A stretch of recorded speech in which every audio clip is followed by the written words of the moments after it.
Oi, pessoal! Boas-vindas a mais uma análise nossa, onde a gente pega aqueles dados complexos de saúde e transforma em conceitos super claros e diretos. Bom, vamos direto ao ponto. O assunto de hoje está presente na rotina matinal de milhões de pessoas, mas que, por uma grande ironia, pode estar fazendo muito mais mal do que bem se for feito do jeito errado. Estamos falando daquele famoso combo definitivo: vitamina D3, K2 e magnésio. Hoje a gente vai ver exatamente por que tomar vitamina D isolada é uma falha gigante do nosso corpo e, claro, como consertar isso na prática com um protocolo biologicamente impecável. Existe um verdadeiro paradoxo nessa história toda. Muitas pessoas buscam a vitamina D3 na maior esperança de garantir ossos fortes e uma imunidade de ferro, não é? Mas quando a D3 entra sozinha no organismo, bom, o resultado acaba sendo o extremo oposto. Estamos falando de tecidos calcificados, artérias entupidas, palpitações misteriosas, pedras nos rins ou até um cansaço que não passa de jeito nenhum. Tudo isso simplesmente porque o grande controlador de tráfego natural do nosso corpo está sendo deixado totalmente de lado. Então, para dominar esse sistema de uma vez por todas, a nossa agenda hoje vai ser assim. Primeiro, vamos explorar o paradoxo da vitamina D. Depois, o trânsito do cálcio. Em seguida, a ciência da ativação, a proporção de ouro das dosagens e vamos fechar desmascarando os ladrões de absorção. Vamos nessa! Começando logo pelo primeiro ponto, o paradoxo da vitamina D. Sabe quando as coisas dão muito errado nos bastidores e os sinais começam a aparecer? Se alguém aí já sentiu espasmos musculares meio do nada ou uma dor de cabeça súbita logo depois de começar a tomar D3, presta muita atenção. A literatura clínica mostra que isso não é normal. O corpo está literalmente gritando por socorro porque está rodando num sistema incompleto. Consumir a vitamina D sem os ajudantes essenciais cria um estado de alerta máximo, e isso gera calcificação de tecidos moles e pedras nos rins. Não é só que o suplemento não funciona, é um perigo imediato mesmo. Isso nos leva direto para a engrenagem da coisa toda. Ponto 2. O trânsito do cálcio. Imagina o nosso corpo como uma rodovia super movimentada. A vitamina D3 age quase como um hormônio e a função dela é bem agressiva, puxar o cálcio do intestino direto para a nossa corrente sanguínea. O problema é que esse cálcio solto no sangue, sozinho, é igualzinho a um passageiro embriagado e sem rumo. É aí que a metáfora do trânsito biológico faz todo sentido. A D3 é o combustível. A vitamina K2, na forma MK7, atua como motorista da rodada, assumindo o volante e guiando esse cálcio para bem longe de áreas perigosas como o coração e os rins, levando direto para os ossos, que é o lugar dele. E o magnésio? Bom, o magnésio é a chave na ignição. Sem ele, o motor das enzimas nem liga e o combustível não serve para nada. E quando a gente vai olhar isso num exame de sangue, a realidade assusta um pouco.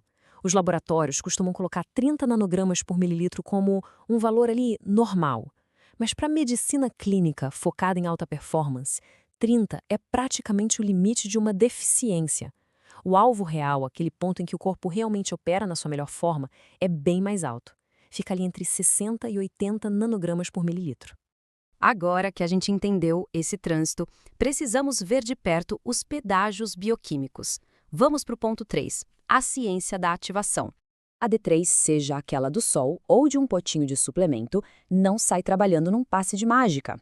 Ela tem que passar por 2 pedágios obrigatórios dentro do corpo humano. Primeiro, o fígado cria a forma de armazenamento, a chamada 25-hidroxi. Fica ali, uma versão estacionada, inativa.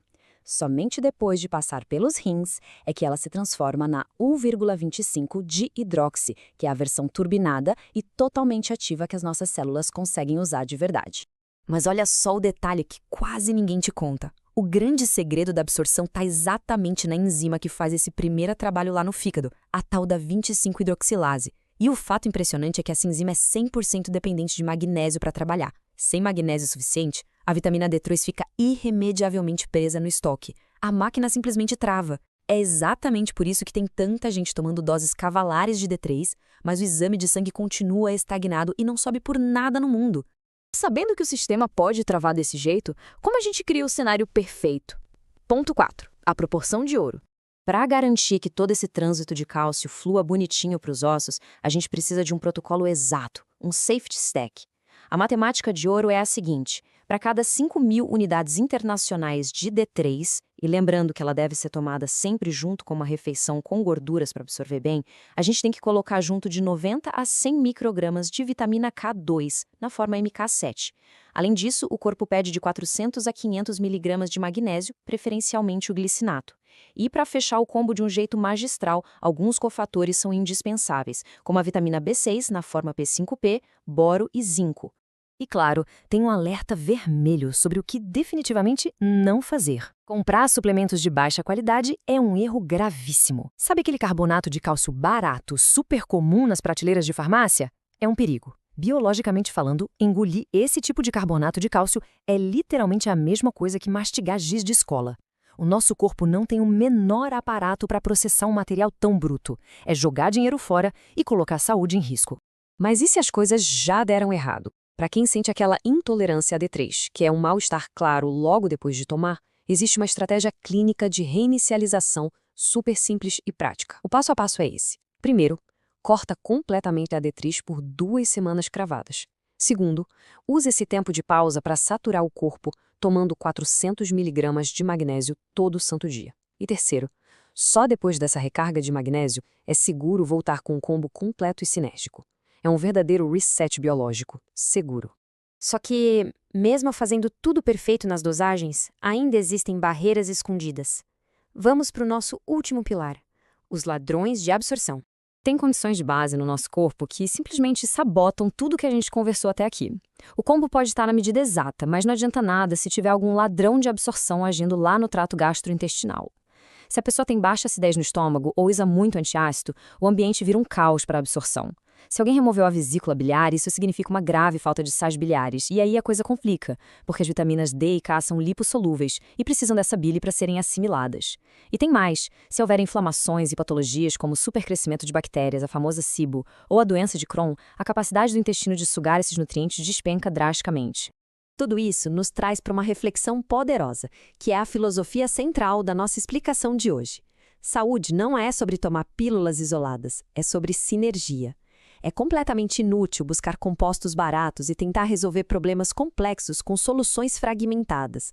Os compostos biológicos precisam trabalhar em equipe, operando juntos como as engrenagens de um relógio de luxo meticulosamente calibrado. E para a gente encerrar essa análise, fica aqui um questionamento bem provocativo. Dando uma olhada lá no próprio armário de suplementos ou na rotina de saúde matinal, existe ali uma confiança na verdadeira sinergia biológica ou só uma dependência de pílulas isoladas que podem estar atrapalhando? Fica o convite para a gente auditar criticamente esses atos. A excelência clínica de verdade depende do trabalho em equipe da D3, K2 e magnésio. Muito obrigada por acompanhar essa nossa imersão na ciência dos nutrientes e a gente se vê na próxima.